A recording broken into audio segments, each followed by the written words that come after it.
என்னது இனி Sheikha பவுடர்லயே shampoo மாதிரி நொர வர தேய்ச்சிக்கலாமா?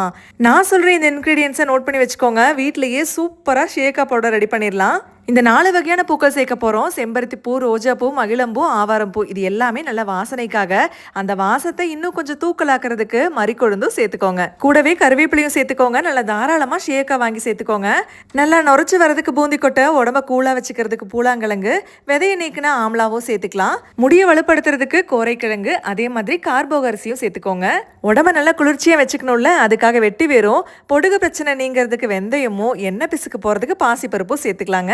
எல்லாம் நல்லா ட்ரை பண்ணிட்டு இந்த எல்லா பொருளையும் நல்லா சுக்கு மாதிரி வெயில்ல காய வச்சு மிஷின்ல கொடுத்து அரைச்சு எடுத்துட்டீங்க அப்படின்னா ஹோம்மேட் ஷேக்கா பவுடர் வந்து ரெடி ஆகிடுச்சு. இதுல நம்ம சேர்த்திருக்கிற ஒவ்வொரு பொருளுக்கும் அவ்வளோ பெனிஃபிட்ஸ் இருக்குங்க. நீங்க கூகுள்ல கூட செக் பண்ணி பார்க்கலாம். இந்த மாதிரி பொருள் எல்லாம் வாங்கி வெயில்ல காய வச்சு அரைச்சு என்னால ரெடி பண்ண முடியாது அப்படின்னு நீங்க நினைச்சீங்க அப்படின்னா கவலை விடுங்க.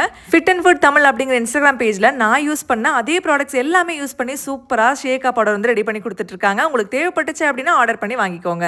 தேவையான அளவு ஷேக்கா பவுடர் எடுத்து தண்ணியில கலந்து யூஸ் பண்ண வேண்டியதுதான். ரொம்பவே சூப்பரா இருக்கும். கண்டிப்பா ட்ரை பண்ணி பாருங்க.